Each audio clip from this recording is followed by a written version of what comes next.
어느 목사님이 교우에게 선물을 받았습니다.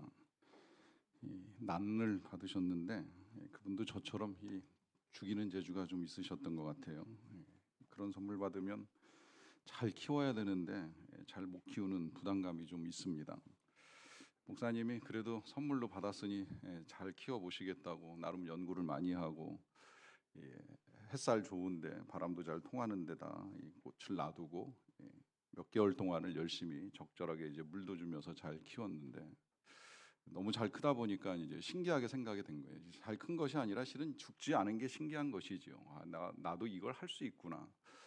저도 지금 제가 신기합니다. 제 방에도 난이 하나 있는데 2년 좀 더 된 것 같아요. 아직 살아 있어요. 물론 말라서 떨어져 나간 이파리도 여러 자락이 되긴 하지만 그래도 아직 살아있다는 게 제가 생각해도 너무 신기한데, 그분도 그러셨던 것 같아요. 그래서 나도 할 수 있구나, 이제 자신감을 가지고 이게 이렇게 잘 클 수 있을까, 이제 이런 생각을 하면서 순간 근데 이거 진짜인가 가짜인가 이런 생각이 들면서 그 난의 잎사귀 하나를 뜯어봤답니다. 근데 이게 안 찢어지더라는 거예요. 그때 이제 깨달은 거죠.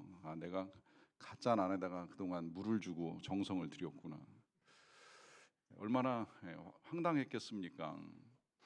진짜인 줄 알았는데, 그래서 열심히 정성을 들였는데 그 정성이 이제 어느 순간 다 사라져 버리고 가짜에다가 열심히 공을 들인 거죠.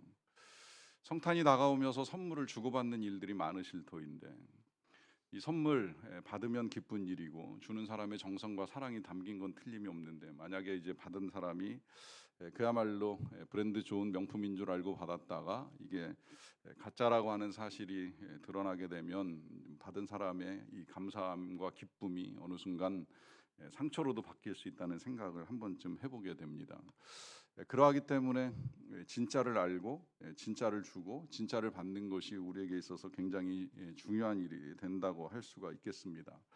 워낙에 이제 가짜가 판치는 세상이다 보니까 이 가짜 많은 세상 속에서 어떻게 참 진짜를 분별하며 살아갈 수 있는가라고 하는 것이 굉장히 중요한 문제가 됩니다. 대림절을 기다리면서는 더더욱 그렇습니다. 우리는 성탄절과 함께 이제 우리 주님 이 땅에 다시 오실 것을 소망하며 나아갑니다. 교회는 그 소망을 가진 성도들이 모인 공동체라고 하는 말씀을 드렸습니다. 그래서 우리가 주일마다 예배를 드리는 것, 말씀을 듣는 것, 그리고 함께 서로를 섬기는 것, 또 세상을 섬기는 이 모든 것들은 우리 예수님께서 이 땅에 다시 오실 것에 대한 분명한 소망이 있기 때문입니다. 그래서 그 소망을 가지고 때로는 우리가 살아가는 삶의 자리가 어떤 상황에 놓여 있든지 흔들림 없이 가기를 원합니다. 그런데 문제는 이제 그렇게 흔들리지 않고 주님을 기다리며 소망 가운데 살아가는 것이 생각처럼 쉽지는 않다는 거예요. 제가 지난 주일에 2부 예배 끝나고 새가족 면담을 하고 이제 뒤늦게 올라가서 식사를 하려고 하다 보니까 제가 받은 밥그릇을 쳐다보신 집사님이 한 분 계세요. 목사님 몇 개예요? 물어보더라고요. 전 이제 제 걸 보여드렸더니 제 만두가 3개였어요. 그랬더니 그분이 교회 ом기는 걸 심각하게 고려해봐야 되겠다고 그러시더라고요. 왜 그런지 아세요? 본인은 2개 받았는데 이제 전 3개 받았다는 거예요. 그것도 사실 제가 원래 4개 받을 뻔하다가 순서가 바뀌는 바람에 이제 3개를 받아서 먹게 됐는데, 이게 그 많다고 하는 것 때문에 여러분 부족하면 더 달라고 하세요. 더 드립니다. 주방팀에서 얼마든지 드릴 수 있습니다. 그런데 물론 이제 농담으로 하신 거기 때문에 웃으면서 그럼 제 걸 덜어드리겠다고 하니까 또 그건 또 절대 아니라고 하시면서 거절하시긴 했는데, 웃자고 하는 이 얘기 속에 이제 들어 있는 문제가 하나 제기가 되더라고요. 그건 이제 공정이라고 하는 거죠. 2개면 다 똑같이 2개여야 되는데 왜 난 2개인데 그는 3개인가? 이제 이게 우리 사회에서 지금 제기되고 있는 이제 불공정의 문제이잖아요. 그러다 보니까 이제 이런 것들로 말미암아 마음의 흔들림이 옵니다. 물론 이 흔들림은 뭐 이렇게 중대한 흔들림은 아닐 수 있겠지만, 그러나 세상에서 일어나고 있는 여러 가지 현상들, 또 우리가 겪게 되는 미혹, 이 여러 가지 유혹에 직면하게 되면 생각지 못한 이제 흔들림에 우리가 부딪힐 수 있다라고 하는 것이죠. 또 이 흔들림이 일어나는 일들 가운데 한 가지는 이 흔드는 자가 있다는 것이고, 그 흔드는 자를 우리가 지난주에는 불법의 사람 곧 멸망의 아들이라 하는 것으로 보았습니다. 그런데 이 불법의 사람 멸망의 아들이 나타난다라고 하는 것도 갑자기 이 데살로니가 교회의 성도들이 그냥 겪게 되는 일이 아니에요. 사도 바울은 짧은 시간이지만 그들과 함께 목회를 하면서 교회를 세워 나갈 때 이미 알려줬어요. 내가 떠나고 난 이후에 이런 사람들이 등장을 할 가능성이 있다. 그러니까 미혹받지 말고 주의하라, 흔들리지 말라, 이제 이런 당부를 했습니다. 그럼에도 불구하고 실제로 나타나니까 이제 사람들이 어려워지는 거예요. 그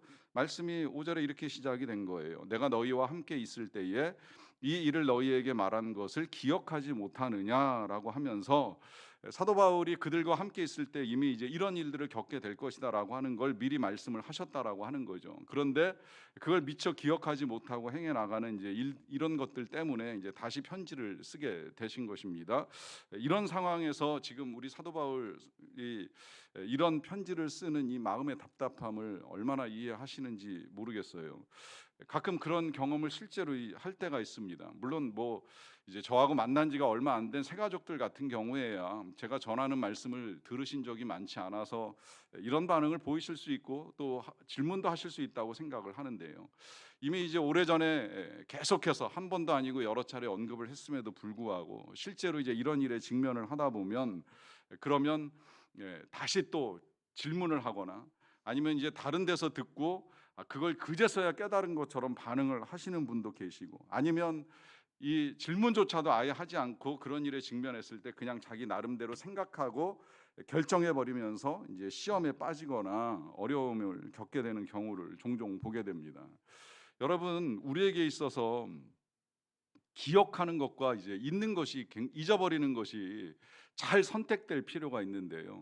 조영기 목사님도 어느 책에선가 그런 말씀 한번 하시더라고요. 우리는 기억해야 될 것은 기억하지 못하고 기억하지 말아야 될 것을 되새김질하고 연연해야 하는 경향이 있다고 하는 말씀을 하시는데 정말 그렇다는 생각이 듭니다. 여러분, 우리가 기억해야 될 것은 하나님의 말씀이고 하나님의 약속이고 또 우리 하나님께서 우리들을 어떻게 보시는가는 하나님의 시각에서의 우리의 가치입니다. 이 가치도 다시 말씀을 드리는데 여러분들의 가치는 우리 하나님께서 성탄절에 예수님을 보내주실 만큼 그 예수님이 하나님의 아들이심에도 불구하고 십자가에 달려 죽으심으로 우리와 맞바꾸실 만큼 엄청 존귀한 존재예요. 모르겠어요. 외형적으로는 우리의 생긴 모습이나 가진 것들 때문에 정말 질그릇같이 비참하게 보일지는 모르겠지만 그러나 이 질그릇은 보배를 담은 질그릇입니다. 예수님이 함께 하시는 질그릇입니다. 예수님이 우리 안에 계시기 때문에 가치는 달라집니다. 질그릇의 가치는 싸구려고 하찮은 것이 될 수도 있겠지만 그것에 보석이 담겼다고 생각을 해보세요. 누가 그것을 내던지겠습니까? 누가 그걸 우습게 여기겠습니까? 우리가 그런 존재, 그런 가치를 지닌 사람들이라고 하는 거예요. 꼭 기억하십시오. 근데 이걸 잊어버리면 그 다음에 이제 나타나는 현상이 쓸데없는 말을 기억하고 불필요한 것들을 기억을 합니다. 내 가치를 높이기 위해서 자꾸 돈을 들여야 된다고 생각을 하고 지식을 채워야 된다고 생각하고 자랑거리가 있어야 된다고 생각을 합니다.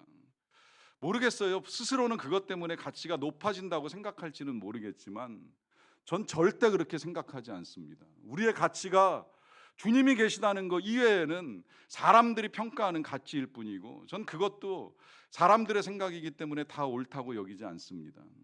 오직 우리의 가치는 하나님이 보시는 가치에 달려 있는 것이기 때문에 하나님이 나를 어떻게 보시고 또 그 하나님께서 나에게 해주신 말씀과 약속들을 붙들고 소망 가운데 살아가면 되는 거예요. 뭐 살다 보면 좀 어렵고 힘든 일 있을 수는 있겠지만 다 지나가는 것이요, 그야말로 소망 가운데 우리 주님 다시 오시면 이 땅에 참된 평화와 정의가 실현되고 이제 영원한 하나님의 나라에서 의와 영광과 희락을 함께 누리며 살아갈 것에 대한 소망이 분명한데 이 세상의 가치로 우리를 평가하면서 우리가 스스로 불행에 빠질 것이 어디에 있겠습니까? 그러니 다른 사람들에 의해서 우리 귀에 들려온 부정적인 말, 부정적인 행동들 그거 굳이 곱씹을 필요 없어요. 이렇게 생각해도 좋아요. 사람들이 나에 대해서 하는 많은 말들의 대부분은 다 오해일 경우가 많아요. 아니면 틀린 내용이 많아요. 여러분, 그가 우리를 얼마나 알겠습니까? 나도 나를 모르는데, 나를 진짜 정확하게 아시는 분은 하나님밖에 안 계시는데 남들이 나에 대해서 평가하고 몇 마디 이야기를 했다고 해서 그게 진짜 정말 100% 옳은 것일까요? 맞는 말일까요? 여러분, 우리의 평가는 우리도 할 수 없는 거예요. 하나님이 해주셔야 되는 거고 그 하나님께서 오늘 우리에게 다시 일깨워 주시는 우리를 향한 평가는 존귀하다는 거예요. 아들을 주실 만큼, 아들과 바꾸실 만큼 사랑하신다는 거예요. 이것이 우리가 잊지 말아야 될 주님의 진리입니다. 문제는 이제 이것을 기억하지 못하게 만들고 또 미혹하고 우리를 죄 가운데 빠뜨리는 사람이 있는데요. 이제 그가 이미 있다고 말씀하셨어요. 그 뒤에 이제 이어지는 내용은 간단하게 그 요약을 해서 정리를 해드리자면 이런 말씀을 지금 사도 바울이 하시는 거예요. 그런 존재는 계속 있어 왔고 지금도 있다는 거예요. 그런데 잠시 하나님께서 그 활동을 막으시기 때문에 드러나지 않는 경우가 있다고 하십니다. 실제로 지금 이 데살로니가 교회 편지를 쓸 때는 이제 그 불법의 사람, 멸망의 아들의 활동이 그렇게 두드러지게 나타나지는 않았어요. 그건 하나님이 아직 때가 아니라고 말씀하시고 또 억제하시기 때문에 나타나는 현상이라고 할 수가 있겠는데요. 그러나 때가 되면 그가 나타나겠지만 그가 나타난다고 해서 또 염려하지 말아야 될 이유는 그를 이기는 우리 예수 그리스도의 능력이 함께 나타나기 때문입니다. 그걸 지금 8절에서 말씀하시는 거예요. 그때에 불법한 자가 나타나리니 주 예수께서 그 입의 기운으로 그를 죽이시고 강림하여 나타나심으로 패하시리라고 말씀을 하십니다. 그러니까 여기서 이제 두 가지 사실이 확인이 되는 거죠. 불법한 자가 나타납니다. 악한 자가 나타납니다. 나타날 수 있다는 거예요.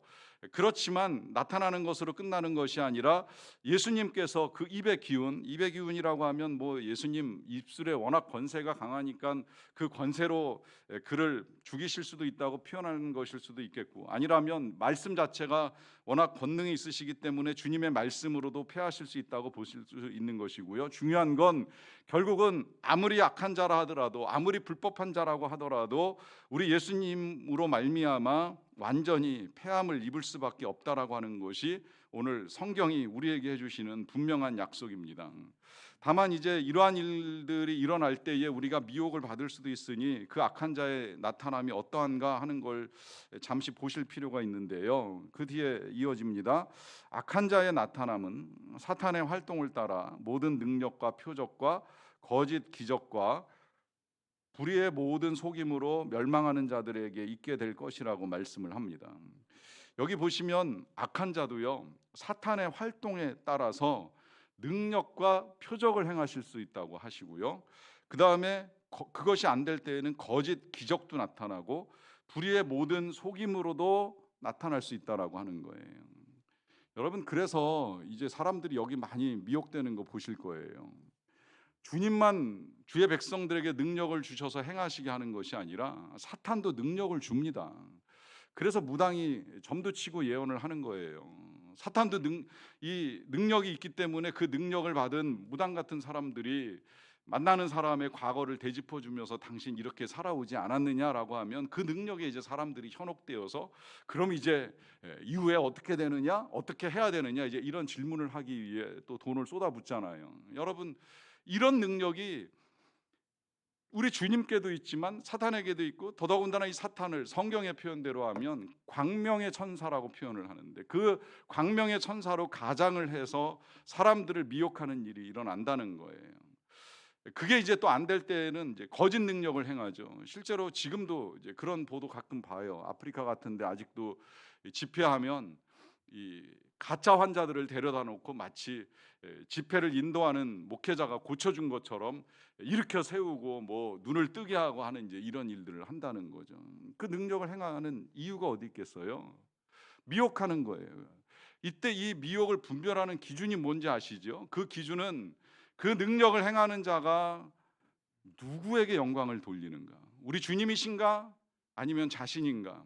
누구를 따르게 하는가? 우리 예수님이신가? 아니면 자기를 따르게 하는가? 분명한 분별의 기준이 있습니다. 물론 그것조차도 지금은 이제 예수님이라고 하는 이름을 가져와서 사용하기 때문에 분별하기 어려운 경우도 있어요. 우리가 흔히 알고 있는 신천지 이단만 하더라도 교회 이름은 신천지 예수교회 이렇게 되어 있기 때문에 이 교회도 예수님 믿는구나, 이제 이렇게 생각하기가 되게 쉬운 거죠. 하지만 그 속에 그야말로 거짓 속임이 들어 있는 거예요.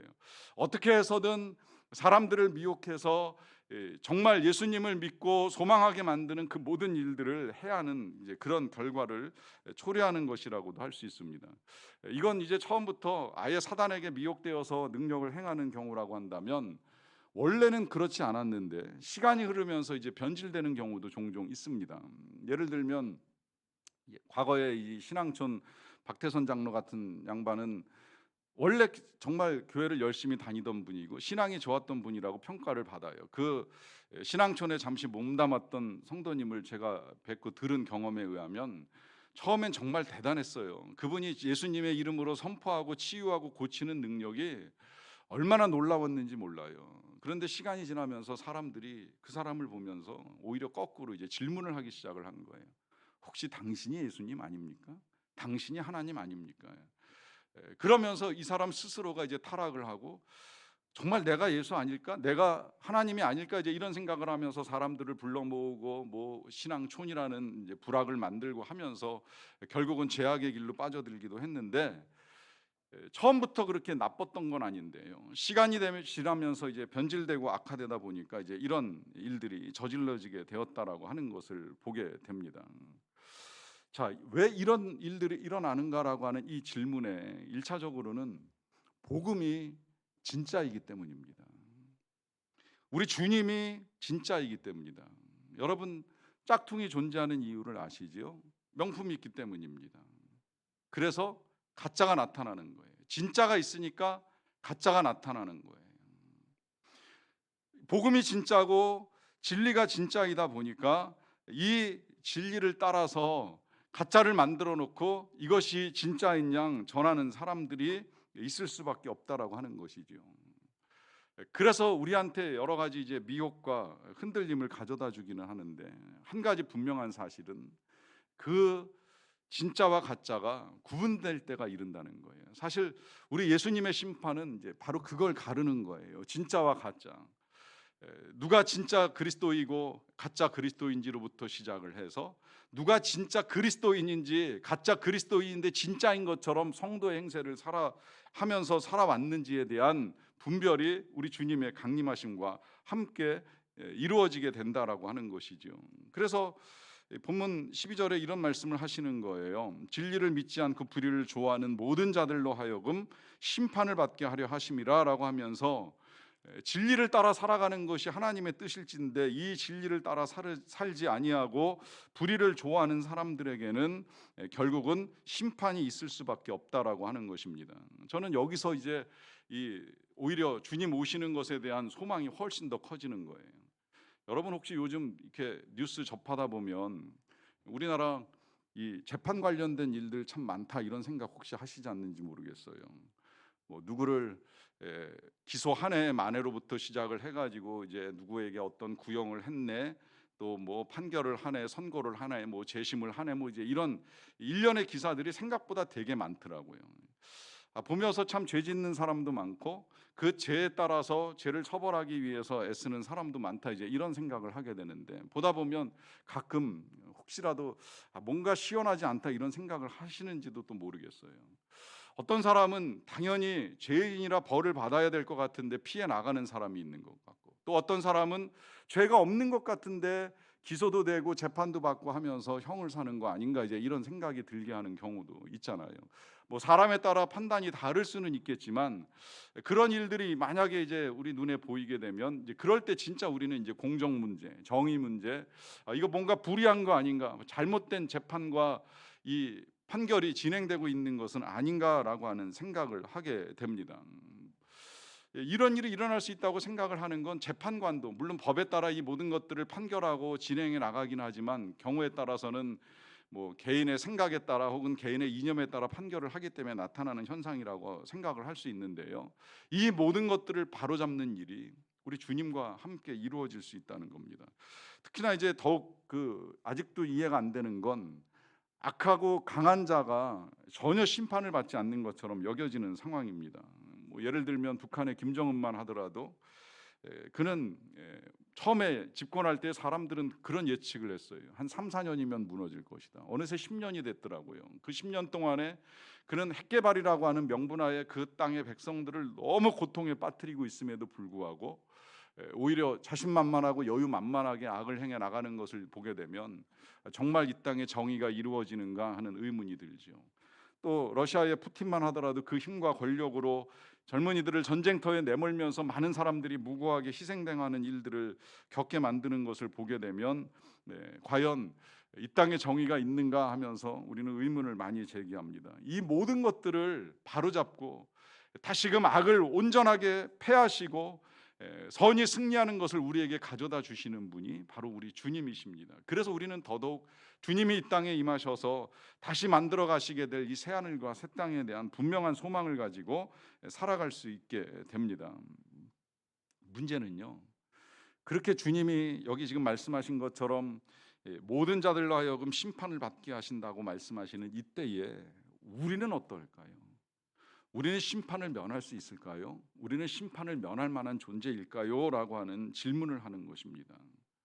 여러분들 스스로 한번 질문을 해보십시오. 나는 우리 주님 다시 오실 때에 심판을 면하고 구원을 받을 수 있는 사람인가? 라고 하는 질문을 해보시라고 하는 겁니다. 혹시라도 그래도 내가 설마 뭐 심판을 받겠어라고 하는 의문이 든다면 그 또한 자칫 교만함에 빠질 수도 있다라고 하는 사실도 한 번쯤 더 생각하시기를 부탁을 드립니다.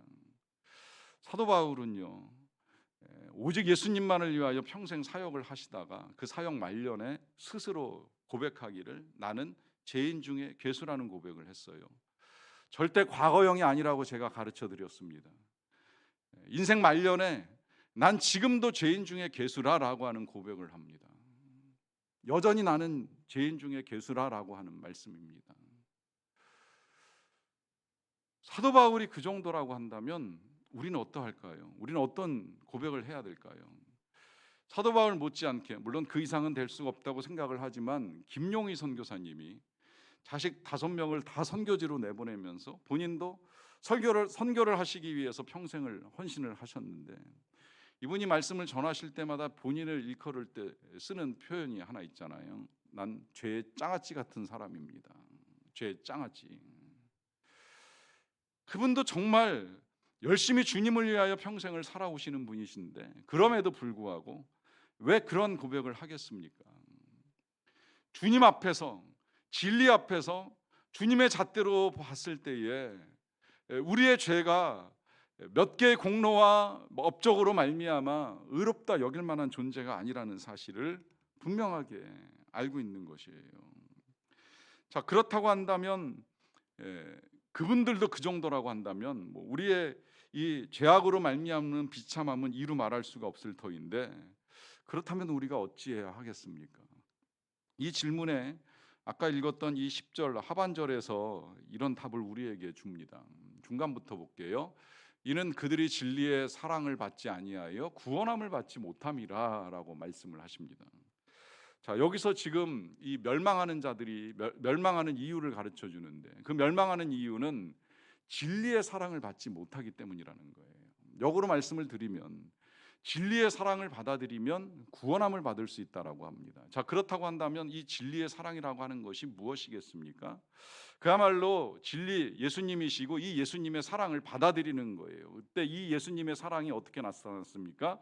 그 사랑을 제가 이 짧은 시간에 다 설명을 드릴 수는 없는데 기왕에 우리가 지금 이제 이 대림절에 성탄절을 앞두고 예배를 드리고 있다 보니까 이 성탄절을 통해서 드러난 우리 예수님의 사랑 이것만이라도 오늘 잘 이해하고 가셨으면 좋겠다라고 하는 생각입니다. 여러분, 우리 예수님의 사랑은 물론 이미 진작부터 우리를 창조하실 때부터 시작이 되었지만 그 사랑에 대한 이제 오해가 워낙 많다 보니까 우리 예수님이 성탄을 통해서 실제 이 땅에 나타나심으로 이제 그 사랑을 온전하게 드러내 주신 거예요. 그것은 많은 사람들이 고난을 당할 때마다 또 이 땅에 부정하고 불의한 일들이 있을 때마다 사람들이 하나님을 향하여 질문을 했어요. 하나님 뭐 하고 계시는 거예요? 이 땅이 이렇게도 불의한데 하나님 왜 가만히 계시는 거예요? 아니면 내가 이렇게 고난을 당하고 어려움을 겪고 있는데 더더군다나 그 어려움이라고 하는 것이 누군가의 이 부정과 불의에 의해서 당하는 것이라면 훨씬 더 억울하고 답답한데 이 억울함 가운데 우리 하나님의 정의는 어디 있습니까? 라고 하는 그 질문에 우리 주님이 이 땅에 오시는 것으로 답을 하신 것입니다. 그때 이 땅에 오셔서 답을 하셨다라고 하는 건 이 땅에 오셔서 심판을 행하신 것이 아니에요. 우리가 겪는 모든 일들을 함께 겪어 나가시는 거예요. 가난함이라고 한다면 주님 말할 수 없이 가난하셨어요. 첫 아들이 태어나면 어린 양을 바쳐야 되는데 그거 바칠 돈이 없는 집이에요. 그래서 비둘기 2마리로 제사를 드립니다. 그만큼 가난한 집에 태어나셨어요. 거처에 불안감에 떨고 살아가는 사람들이 있는 이 시대에도 주님이 그 출생을 통해서 보여주시잖아요. 나도 날 때부터 거할 곳이 없었다. 사는 날 동안에 머리 둘 곳이 없었다는 걸 친히 우리에게 보여주시는 거예요. 거기다가 언제 죽을지 모르는 위험, 그 위험이 출생으로부터 시작이 되시는 일을 직접 겪으시면서 너희들의 아픔, 너희들의 어려움을 내가 친히 겪으면서 너희들과 함께 있다라고 하는 그 사랑을 우리에게 드러내 보여주신 거예요. 그런 주님의 출생과 성장으로 끝나시는 것이 아니라 우리 주님이 돌아가시는 이 십자가의 상황만큼 부정하고 불의한 것이 없다는 말씀을 제가 늘 드립니다. 그런데 그 십자가의 죽음의 그 상황의 부정함과 불의함만을 보시면 안 됩니다. 그것은 단순히 그냥 의인이 죄 없으신 하나님의 아들이 부정한 사람들에 의해서 죽으셨다는 것으로 그치시지 말라고 당부를 드리는 거예요. 진짜 불의한 일은 그런 분의 죽음을 통해서 죽어야 될 우리가 죽지 아니하고 살아나고 생명을 얻고 구원함을 받고 하나님의 자녀가 되었다는 이 사실이 정말 불의한 일이지요. 뭘 했다고, 무슨 공로로, 무슨 업적으로, 무슨 근거로, 무슨 조건으로 우리가 하나님의 자녀가 될 수 있는 이 놀라운 권세를 얻을 수 있게 되었습니까? 이 부정한 일이 우리에게 주님의 사랑으로 임한 거예요. 그래서 우리가 하나님의 자녀로 하나님께 달라고 하기도 하고 때를 쓰기도 하고 덤비기도 하면서 하나님의 사랑을 힘입고 살아가게 되는 것이지요. 다시금 12절 말씀을 통해서 정리하겠습니다. 진리를 믿지 않고 불의를 좋아하는 모든 자들로 하여금 심판을 받게 하려 하심이라 라고 말씀을 하십니다. 바꿔 말하면 진리를 믿는 것이 필요합니다. 진리는 예수님입니다. 그 예수님을 믿는 자들은 심판을 면하고 구원을 받게 하시는 것이 주님께서 이 땅에 오신 목적입니다. 또 더 나아가서 그 진리 되신 예수님을 믿는 자가 심판을 면하고 영원한 생명을 얻고 영원한 하나님 나라에서 사는 것이 우리 주님께서 이 땅에 다시 오시는 이유입니다. 그러하기에 우리는 그 주님 다시 만날 것을 소망하면서 오늘도 주님을 기다리고 주님과 함께 살아가는 저와 여러분들의 삶이 되기를 간절히 축원합니다. 우리 시간에 같이 잠깐 기도하겠습니다. 여러분, 주님은 우리에게 진리의 사랑을 받아들이라고 말씀을 하십니다.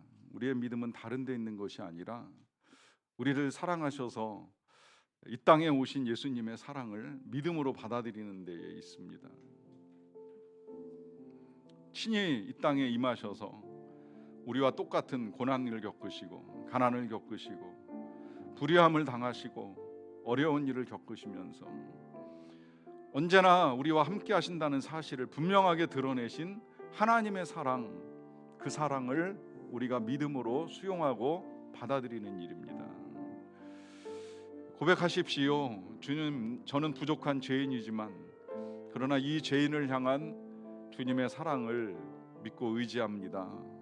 각자의 고백을 주님께 드리는 시간을 잠시 갖도록 하겠습니다.